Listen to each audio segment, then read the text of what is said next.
Iran Hi, again. yes. Hi, Heather. I'm Gita with Voice of America Persian Service. Oh, hi, nice to meet you. Nice to meet you as well. Going back to your statement on the sanctions on Iran, you said Iran needs to think about the consequences of its actions on its people. At the same time, on different occasions, and again at the outset of this announcement of the renewal of the sanctions, the U.S. administration has said that it stands with the Iranian people who are demonstrating against the country's mainly economic situation. How do you square these two? You're saying the sanctions obviously impact the general population first and foremost. So how does the U.S. want to stand I next would say let's keep the focus on where it belongs, and that is the Iranian regime. The reason people there are frustrated and have been increasingly frustrated over the years is because Iran has chosen to spend the money and resources and the hard work efforts of its own people on destabilizing destabilizing the region. They spend it on foreign adventurism. They spend it on attacks in other countries, going into Syria, going into Iraq, you name it. That is all well documented and very well known, and they're not giving the benefits of the labor back to their own people. And so I think people choosing to protest or expressing their concerns about the government. We'd like to see a change in the behavior of the Iranian regime. We're not ashamed to say that. We'd like to see a change in their behavior where they take care of their own people, they stop their human rights abuses, and they spend their money on their own people, not the foreign adventurism and not terrorism around the globe. How does the administration intend to support the Iranian people? Well, I think one of the ways that we can do it is by giving voice to their concerns and by highlighting concerns that we have about the Iranian regime. And we are doing just that. Secretary Pompeo has spoken extensively about this issue, and by supporting the Iranian people, letting them know that we stand with you. Change their behavior. Yeah. You're talking about fundamental change in policy. I mean, not some sort of behavioral Well, we'd like to therapy, see 'em- right? So you see 'em stop terror attacks, that's for sure. That is I a don't think that's too much to fundamental ask. change in almost all of their policies, not just one particular area, correct? And that includes the 12 points that the Secretary of State outlined a couple of months ago. That would be correct. We've not changed our policy in that regard. Heather, Yeah. Hi. Iran again. If the administration wants to hold them accountable for this whole comprehensive range of bad behaviors, how can you really, get them to stop sponsoring terrorism around the region through financial sanctions? Yeah, I think alone? financial sanctions lead to that because we know that the government doesn't spend its money on its own people. It's not spending its money on health care, on services that we enjoy and so many other nations, free nations enjoy. They're not spending their money there. We know that they're spending that money on terror attacks. We know that they're spending their money on bombs and launching weapons against other countries. We know that that's where they're spending their money. And so the United States, in choosing to impose these sanctions, is taking that effort. I mean, we would certainly much rather use sanctions than, in this instance, than use other resources or assets, and we think that this is a good way forward. Quick follow-up. Has State been talking at all to DOD about... Has what? Has State been talking at all to DOD about the possibility of any kind of military action? That would be a DOD question, but we do diplomacy here. But I can tell you the Secretary speaks regularly with his counterpart over at DOD. And we're going to have to wrap it up in just a couple minutes. Hey, how are you doing? On Iran, you're basically saying to the country, change your entire foreign policy, and we'll talk to you if you agree to change everything that you... I would think that we should ask another country to stop attacking other nations and to stop fomenting terror. That's one of the things that the United States government does. We're not alone in asking them to do that. I think that's important to take that stand and not back away from that. How do you square that with the stance of Saudi Arabia and the UAE and Yemen? Well, you don't see... I'm sorry, what do you mean by Well, that? you're just saying that you don't have any problem telling a country how to conduct its foreign policy. Yep. But you're siding with Saudi in Yemen. We have concerns about what the Houthi rebels have been doing for quite some time. That is well documented. They have been terrible and conducted many attacks against their own, against the people of Yemen. We've seen what has happened at the port there, the Hudaydah port, and the inability to have a good free flow of goods coming in. And Saudi Arabia certainly has a right to try to take out some of those bad actors. That's something that they have a right to do, and we support that. Okay, and I'm going to have to wrap it up. So, final question. One more. Hi, ma'am. What is your Hello, name? my name is Sylvie Lantôme from AFP. Okay, welcome. Thank A you. lot of new faces here. There is another anniversary today. 10 years ago, Russia invaded some parts of Georgia, and I wanted to know if you have a comment on that. Yeah, I believe that the NSC put out a statement on that very anniversary today, or the White House did. Our position on the Russian-occupied Georgia regions of Abkhazia and also South Ossetia is unwavering. That remains unwavering today.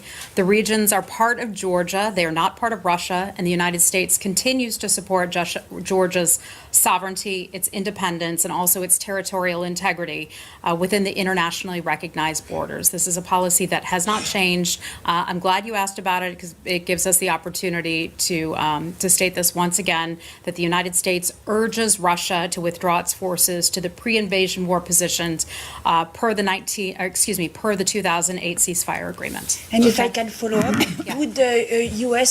support Georgia to join NATO? Well, that's something that NATO took a decision about that at the Bucharest summit, I believe it was back in 2008, that Georgia will become a member of NATO. I know there's certain things that have to be done. I don't have any additional details on that, but my understanding is that is in train right now. Did this come up in Helsinki? Did the president raise this issue with Vladimir Putin? I'm not sure. I can't speak to that. I'd have to refer you to the White House on that. Okay. Heather, do you have anything on a critically ill political prisoner in Bahrain and Hussein Mushina? I do not, but I can certainly look into Can that you? and see if I can Thank get you. that for you.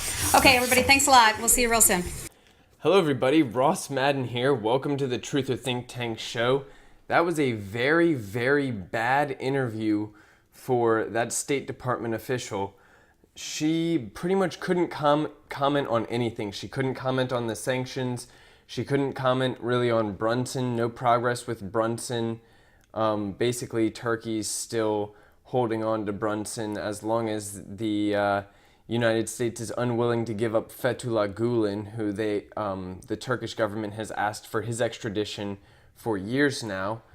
That would be a good trade. Trump could do that. Apparently, that is within the purview of the executive branch. That was she said, a Department of Justice issue. So if Trump wanted to bring that up with the Department of Justice with Jeff Sessions, he could, but he hasn't. So it's interesting that he hasn't given up Gulen. That's a CIA asset who lives in Pennsylvania. He also traffics drugs from the Middle East all the way to America, and he's probably the reason why Ohio is the #1 opioid overdose state in the United States, ahead of New York City, ahead of New York and California. It's the #1. In any case, they started talking about the Iranian sanctions, and this is where it got really bad for this lady because she got caught in a big hypocrisy trap. She was basically saying that we're proud of our sanctions, we're proud that we're sanctioning Iran, and one of the people said, well, why are we sanctioning them and not Saudi Arabia? And she basically said, well, the Iranians are terrorists, but the Saudis, when the Saudis attack Yemen, that's not terrorism because the Houthis are bad actors. That was what she said. The Yemenis, I believe that's what you call them, the people from Yemen are bad actors, so Saudi Arabia can lead a bombing campaign against them. And that's fine. That's not terrorism. But when Iran tries to remove ISIS from Syria, to help Assad remove ISIS from Syria, that is terrorism. And those aren't bad actors. That's terrorism, and we need to sanction them. So this was a very bad interview for the State Department, and she's going to be feeling it. Mike Pompeo is glad he wasn't answering those questions. Today is just not a good day for the Trump administration. Levying those sanctions was a terrible, terrible decision, which he will regret for the rest of his presidency, which I don't think will last that long, because if he continues to make bad moves like this, we will not win the midterms. There's no reason to support Republicans if Trump isn't even supporting the right agenda in the Middle East. I mean, if he starts a war with Iran, then it doesn't matter if he ended the other wars. It does not matter. The North Korea wasn't even a war. That was like a cold, dead war from years and years ago. That wasn't even a big deal. Peace with North Korea kind of already was established. It was just a boogeyman that now we no longer have to worry about so much. Apparently they're still building weapons. And so we don't even know about North Korean progress. And in the Middle East, we know that Iran and Russia are the ones who are actually removing ISIS from Syria. Because as soon as the United States stopped its funding, which Donald Trump did in 2017, stopped funding ISIS to the tune of half a billion dollars a year, I believe, which is a lot of money, and that pretty much was the death wish to ISIS. Russia pretty much was able to move them out from then on, and now the only time when Syria gets struck is when Israel strikes them. I don't even think the United States is that active in Syria anymore, which good on Donald Trump for that. But if he starts a war with Iran, then it's all for naught, because Iran is the real reason why we wanted to be in the Middle East. We can give up on the pipeline through Syria as long as we can get Iran's oil. And right now, the regime, the mullahs, they're duly elected presidents. That's just propaganda. It's propaganda speak to call them mullahs. Those people are widely supported and duly elected in Iran.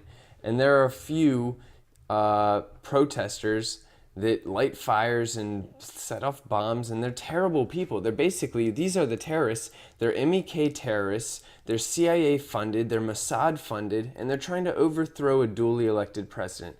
And we had protests in our streets calling for the unseating of our president. And if we had just let that happen, where would we be? We can't just let protesters, that's not how governments are decided. You elect somebody, and you can't just sanction somebody until you get your way. Like, we're trying to overthrow their government. We're outright trying to overthrow a foreign government. That's just wrong. You don't do that. You hold an election, and the elections are not for 3 more years. So pick a candidate and support him, but don't try and overthrow the duly elected president. That's just evil. Thank you all for tuning in. This is Ross Madden with the Truther Think Tank. This is a serious day. When we're dealing with Iran, we're talking about World War III. This is a big deal. So I hope you guys have a great day. I hope you guys think about this. And I hope you stand with Iran. I think we should start the hashtag Stand with Iran, because right now the United States is standing up against them, and I think we're in the wrong. I don't think we should. I think Donald Trump should take back these sanctions, and I don't know if he will. It's not his style to take things back, but we'll see. Thank you all for tuning in. Have a great, great day, everybody.